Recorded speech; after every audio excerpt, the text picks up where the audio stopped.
असामाजिक तत्वों विरोध में सिविल पटांगण में तबीबीनो हवन। राजकोट सिविल होस्पिटल में वारंवार डॉक्टर ने दर्दियों वच्चे माथाकूट सर्जाती हो छे। डॉक्टर डेनी आगली रात्रे एक दर्दी साथे रेसिडेंट डॉक्टर ने मारामारी थता मामलो पोलीस में पहुंच्यो हतो। दर्दीना परिवारजनों अने तबीबी द्वारा सामसामी फरियाद नोंधवामां आवी हती।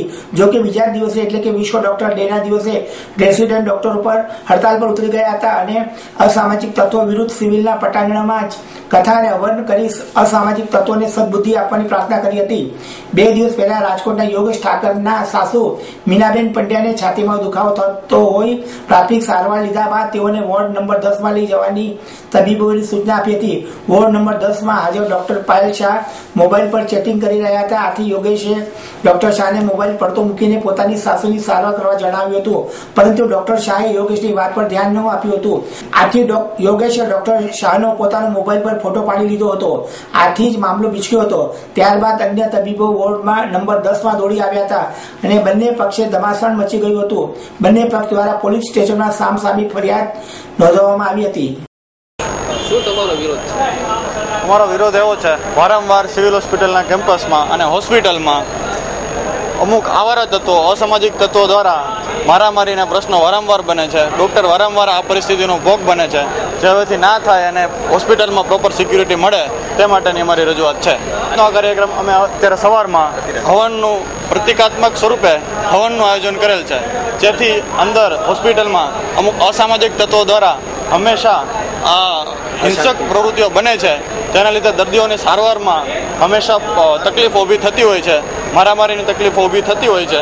જે લોકો અસામાજિક તત્વો છે હંમેશા કોઈ પોતાના ઓળખીતા દર્દીઓને લઈને આવીને જે લોકોની ખરેખર સારવારની જરૂર છે તેને સારવારમાં અડચણ ઊભી કરે છે અને પ્રોપર સારવાર કરવા દેતા નથી। તેના વિરોધમાં અમે આ કાર્યક્રમ રાખ્યો છે। અવારનવાર ઘટનાઓ અમારા હોસ્પિટલમાં બને જ છે। વારંવાર રેસિડેન્ટ ડૉક્ટરોને હેરાન કરવામાં આવે છે, બરાબર। અસામાજિક તત્વો જે છે એ એમના સગા ના હોવા છતાં પણ આવીને જે દર્દી છે એના સગાઓને ઉશ્કેરે છે, જે લોકોને કંઈ ખબર નથી હોતી વારે ઘડી એમને ધમકાવે છે અને આવી રીતે અમને હેરાન કરે છે। એમના સગા ના હોવા છતાં પણ અમને બીજા જે સિરિયસ દર્દીઓ છે એમની ટ્રીટમેન્ટ કરવામાં બહુ ઇન્ટરફિયરન્સ કરે છે એ લોકો। અમારી સ્ટ્રાઇક એના માટે છે કે આ જે અસામાજિક તત્વો અમારા હોસ્પિટલમાં છે, જે અમને અમારા કામ કરવામાં જેટલું બી ઓબ્સ્ટેકલ અમારા માટે બનાવે છે, બસ અમને એ અમારા હોસ્પિટલમાં જોતા નથી। અમારી તમને જો 100% જોતું હોય અમારા તરફથી, તો જે અમારા ઓબ્સ્ટેકલ્સ છે, એસ્પેશિયલી આ જે અસામાજિક તત્વો છે એને અમે અમારા હોસ્પિટલમાં રાખવા માંગતા નથી। તબીબી દ્વારા અશોભની વર્તન કરી અપશબ્દો ભર્યા સૂત્રોચ્ચાર। રાજકોટ મેડિકલ કોલેજ ખાતે તબીબી દ્વારા શાંતિ હવન પૂર્ણ કર્યા બાદ તમામ તબીબીઓ અસામાજિક તત્વોને સિવિલ હોસ્પિટલમાં દૂર કરવા બાબતે અધિક્ષકને રજૂઆત કરવા માટે દોડી ગયા હતા, પરંતુ અધિક્ષક મળ્યા ન હતા, જેથી તબીબીઓએ ઇમરજન્સી વોર્ડ બહાર સૂત્રોચ્ચાર કરી પોતાનો વિરોધ દર્શાવ્યો હતો। આ તબીબીઓ ન શોભે તે પ્રકારના સૂત્રોચ્ચાર તબીબીઓ દ્વારા કરવામાં આવ્યા હતા। ઇમરજન્સી વોર્ડ કે જે સાયલેન્સ ઝોન ગણાય છે ત્યાં ઊંચા અવાજે આ તબીબો દ્વારા અશોભની વર્તન કરી અપશબ્દો ભર્યા સૂત્રોચ્ચાર કર્યા હતા। એક તરફ અસામાજિક તત્વોને હાંકી કાઢવાની માંગણી કરી રહ્યા છે અને બીજી તરફ એક ડોક્ટર ન શોભે તેવા સૂત્રોચ્ચાર કરી પોતાની આ છલકાઈ દર્શાવી રહ્યા છે। પૂજ્ય ગિરીશ મુનિ મહારાજ કાળ ધર્મ પામ્યા, પાલખી યાત્રા નીકળી। ગોંડલ સંપ્રદાયના ગાદીપતિ પૂજ્ય ગિરીશ મુનિ મહારાજ કાળ ધર્મ પામ્યા હતા। રાજકોટના શેઠ ઉપાશ્રય ખાતે તેમની પાલખી યાત્રા નીકળી હતી, જેમાં જૈન સમાજ લોકો સહિત હજારોની સંખ્યામાં ભાવિકો જોડાયા હતા। સૌ કોઈએ અંતિમ દર્શન કરી ધન્યતા અનુભવી હતી। કુવાડવા રોડ પર આવેલા તપ સમ્રાટ તીર્થધામ ખાતે અંતિમ વિધિ કરવામાં આવી હતી। માંડવી ચોક દેરાસર દ્વારા અંતિમ વિધિ માટે 51 કિલો ચંદનના લાકડા પણ આપવામાં આવ્યા છે। ગોંડલના ગાદીપતિ પૂજ્ય ગિરીશ મુનિ મહારાજ છેલ્લા કેટલા દિવસથી બીમાર હતા, જેને હોસ્પિટલમાં દાખલ કરવામાં આવ્યા હતા। તબિયત વધુ લડસડી હતી અને છેલ્લી ઘડીએ સંથારો પણ લીધો હતો। અંતે થોડી જ મિનિટોમાં કાળ ધર્મ પામતા જૈન સમાજમાં શોકની લાગણી છવાઈ ગઈ હતી। શહેરના કાલાવડ રોડ પર આવેલા શેઠ ઉપાશ્રય ખાતે પાલખી યાત્રા નીકળી હતી, જે પાલખી યાત્રા રાજકોટના માર્ગો પરથી નીકળતા હજારો ભાવિકો પ્રણામ કર્યા હતા। ગિરીશ મુનિની મહારાજના પરિવારના શેઠ પરિવારના સુનિલભાઈ, હરેશભાઈ, દિનેશ, વિમલ, નિલેશ શેઠ સહિતના સ્વજનો દ્વારા કુવાડવા રોડ પર આવેલા તપ સમ્રાટ તીર્થધામ ખાતે અંતિમ વિધિ કરવામાં આવી હતી। ગાંજા સાથે એકની ધરપકડ. કોઈ પણ પ્રતિબંધિત વસ્તુઓની હેરફેર માટે રેલવે મુસાફરી સૌથી સરળ ગણવામાં આવે છે, ત્યારે તાજેતરમાં જ અમદાવાદ રેલવે સ્ટેશન ઉપરથી ગાંજાના જથ્થા સાથે આરોપીની ધરપકડ કરવામાં આવી હતી. ત્યાં રાજકોટ રેલવે સ્ટેશન ઉપરથી રેલવે એલસીબીના સ્ટાફે ઓરિસ્સાના શખ્સને 6 કિલો 220 ગ્રામ ગાંજાના જથ્થા સાથે દબોચી લેતા ભારે ચકચાર મચી જવા પામી છે.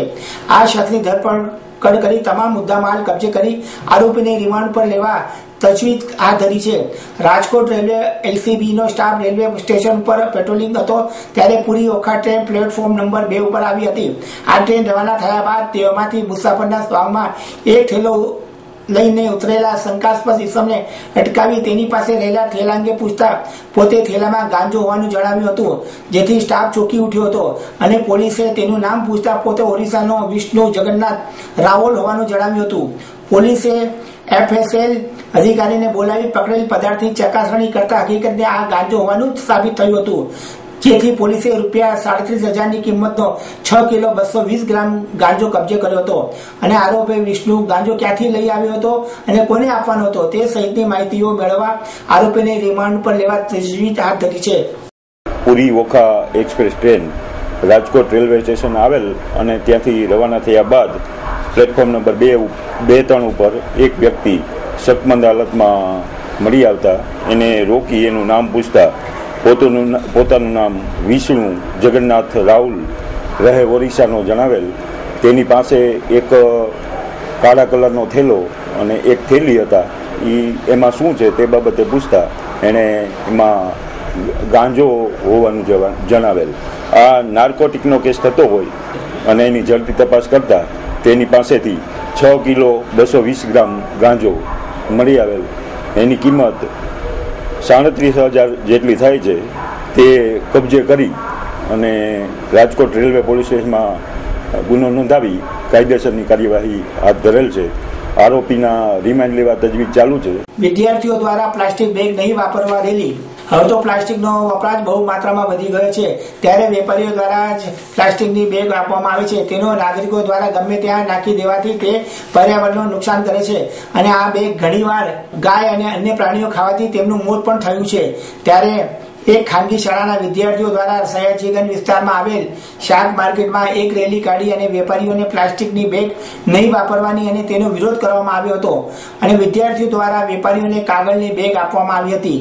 આજે અમારી એક્સપેરિમેન્ટલ સ્કૂલમાંથી પ્લાસ્ટિક હટાવવાનો વિરોધ રાખ્યો છે અને બધા કાગળની બેગ વાપરે એ જ અમારો હેતુ છે.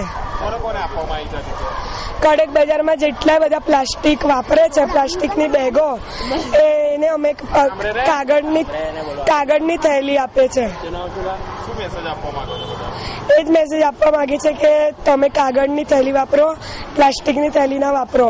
કેમ કે પ્લાસ્ટિકની થેલી આપણે નીચે નાખી દઈએ છીએ, જે ગાય ખાય છે અને ગાય મરી જાય છે, જે ગાય આપણી માતા છે. पाटिलों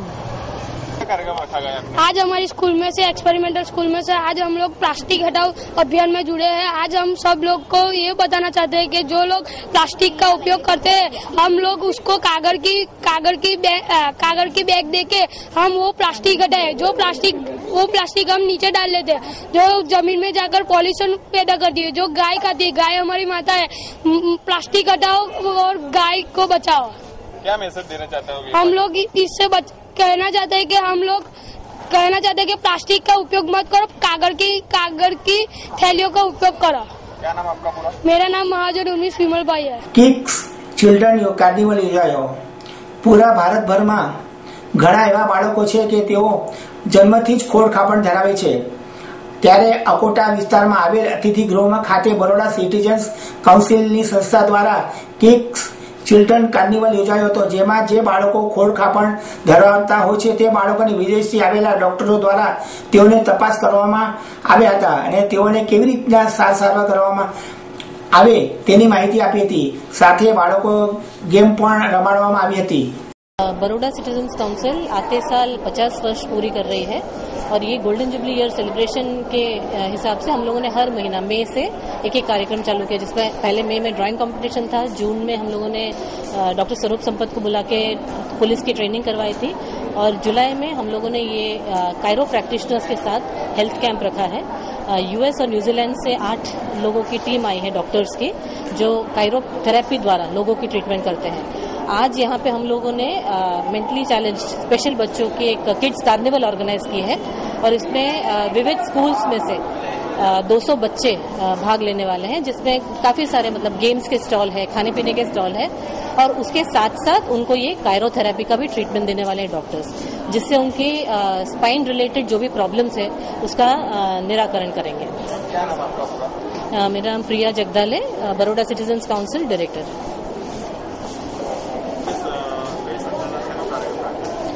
બરોડા સિટીઝન્સ કાઉન્સિલ આવતી વર્ષે મે 25 તારીખે 50 વર્ષ પૂર્ણ કરે છે। એ નિમિત્તે અમે લોકોએ આખા વર્ષની સેલિબ્રેશન્સ રાખી છે, જે મે 2015 થી લઈને મે 2016 સુધી ચાલશે।